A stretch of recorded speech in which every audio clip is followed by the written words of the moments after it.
अस्सलाम वालेकुम स्टूडेंट्स। आज के वीडियो में हम एक्सरसाइज 1.4 का पार्ट 2 करने जा रहे हैं, जो कि हम क्वेश्चन नंबर 3 से अपना काम शुरू करेंगे।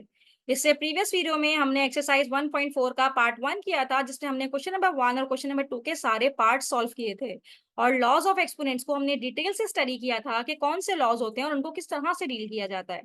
तो आज की वीडियो में हम क्वेश्चन नंबर 3 से अपना काम शुरू करने जा रहे हैं। क्वेश्चन नंबर 3 का पार्ट 1 ये है और इसमें भी हमने लॉज ऑफ एक्सपोनेंट ही यूज करने हैं।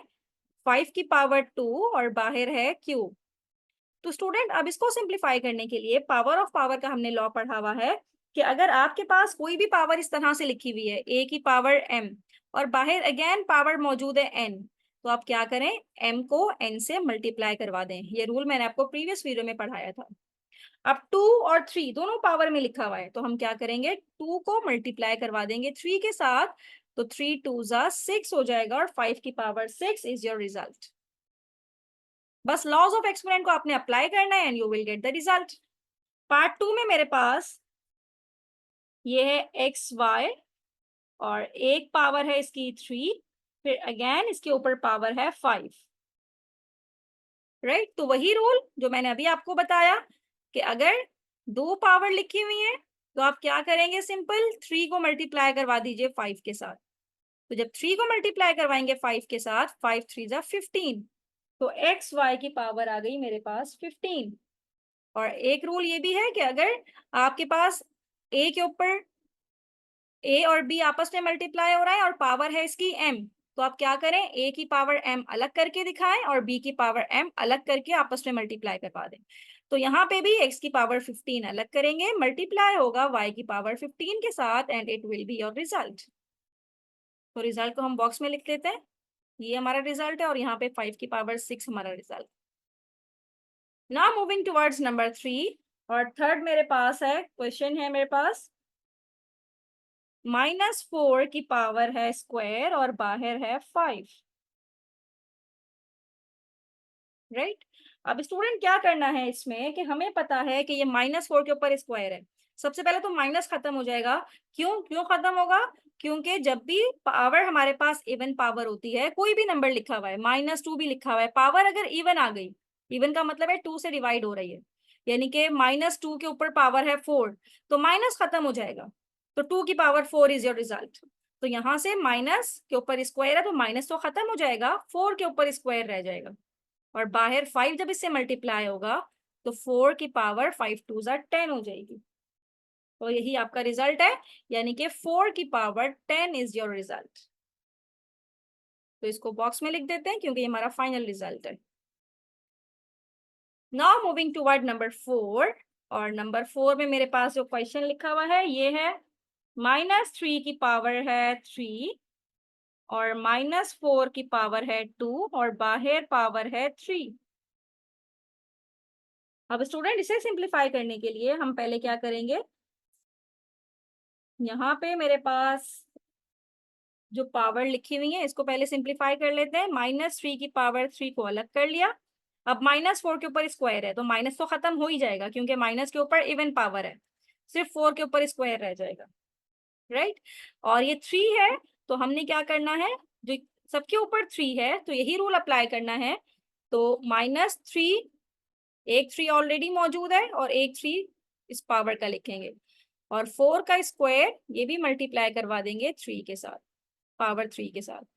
तो -3, 3 इंटू 3 इज 9 मल्टीप्लाई बाय 4 और पावर क्या हो जाएगी, 3 2 जा 6, यानी कि जो रिजल्ट आएगा इसमें -3 की पावर 9, -3 की पावर 9 मल्टीप्लाई बाय 4 की पावर 6, ये मेरे पास इसका रिजल्ट आएगा।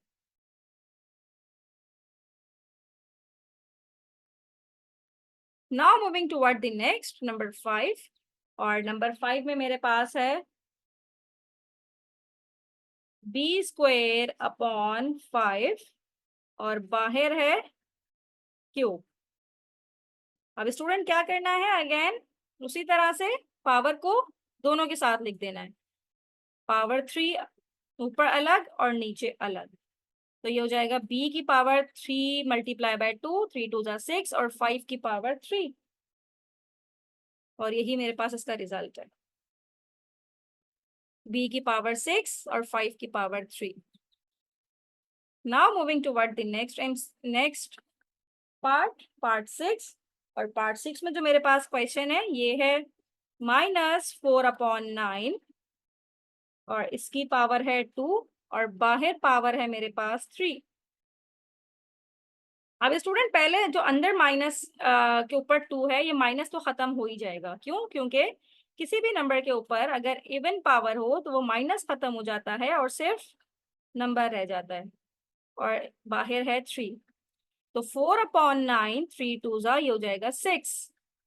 दोनों पावर्स को मल्टीप्लाई कर दिया तो 4 की पावर 6 हम अलग लिख सकते हैं और डिवाइड होगा ये 9 की पावर 6 के साथ।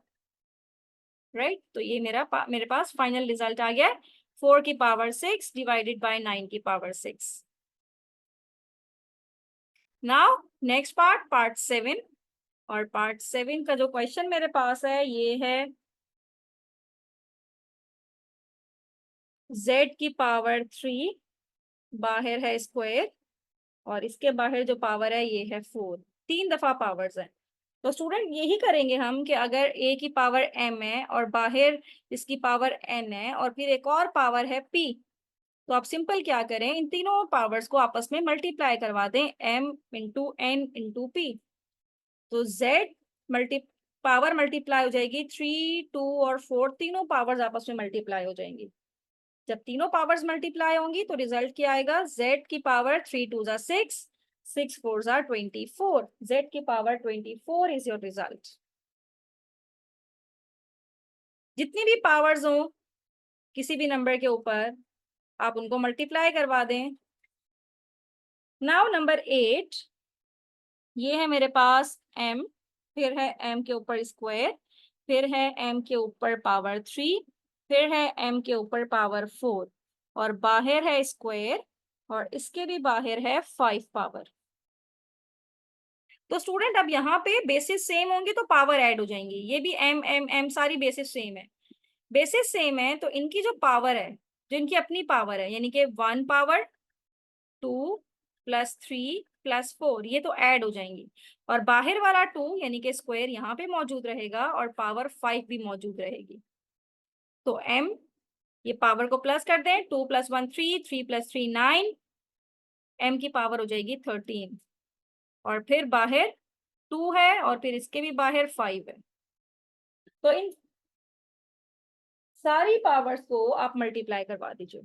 जब मल्टीप्लाई करवाएंगे तो क्या होगा कि ये वाला रूल लगाएं इस पे भी। तो जब पावर को मल्टीप्लाई करवाएंगे तो m की power 13 multiply by 2 multiply by 15। अब क्या होगा, इसको मल्टीप्लाई करवा दें, 15 2 30, 30 को जब 13 से मल्टीप्लाई करवाएंगे, एक मिनट, 1 + 2 3, 3 + 3 6, 6 + 4 इज 10। यहाँ पे 10 है, 13 मैंने बाय मिस्टेक लिख दिया, ये 10 होगा। राइट, अब 15 2 30, 30 मल्टीप्लाई बाय, ये 5 है, 5 2 10, 10 मल्टीप्लाई बाय 2 मल्टीप्लाई बाय 5, 5 2 10, 10 10 100। तो m की पावर आ जाएगी 100 और यही आपका फाइनल रिजल्ट होगा। इस तरह से बेसिस सेम हो तो पावर को सिंपल ऐड करना होता है। Now moving toward the next part number 9। और पार्ट नंबर 9 का क्वेश्चन मेरे पास है, माइनस, एक बाहर भी माइनस है, 0.1 का स्क्वायर, फिर है -0.1 के ऊपर पावर 3, फिर -0.1 के ऊपर पावर है 4 और यहाँ पे है स्क्वायर। अब इसको सिंप्लीफाई करते हैं, बेसिस सबकी सेम है, -0.1 -0.1 -0.1, बाहर वाला माइनस तो माइनस रहेगा और अंदर जो मेरे पास बेसिस सेम है इनकी पावर को हम ऐड कर देंगे, 2 + 3 + 4 और बाहर वाला स्क्वायर एज इट इज रहेगा। तो क्या हो जाएगा, -0.1, 3 + 2 5, 5 + 4 इज 9 और बाहर वाला स्क्वायर। अब दोनों पावर को मल्टीप्लाई करवा देते हैं, 0.1 9 मल्टीप्लाई बाय 2 तो 9 2 जा ये हो जाएगा 18, राइट। अब ये देखिएगा ये माइनस बाहर है, माइनस बाहर है, इसका मतलब ये है कि पावर के ऊपर 18 नहीं है, बल्कि माइनस बाहर है। माइनस के ऊपर 18 नहीं है, माइनस बाहर है। तो यही मेरे पास इसका फाइनल रिजल्ट आएगा, यानी कि माइनस 0.1 की power 18 is the final result. तो इस तरह से हमने लॉज ऑफ एक्सपोनेंट के सारे क्वेश्चन सॉल्व कर लिए, टॉपिक हमने कंप्लीट कर लिया। इसके सारे क्वेश्चन 7 8 9 ये रहा, और बाकी क्वेश्चन इसके प्रीवियस हमने सारे क्वेश्चन सॉल्व कर लिए। किसी भी क्वेश्चन में कोई प्रॉब्लम हो तो मुझे कमेंट बॉक्स में जरूर बताइए। नेक्स्ट वीडियो में हम एक्सरसाइज 1.5 शुरू करेंगे। मेरे चैनल को सब्सक्राइब कीजिए और अपने फ्रेंड्स के साथ जरूर शेयर कीजिए। थैंक यू सो मच कि आपने मेरी वीडियो एंड तक देखी।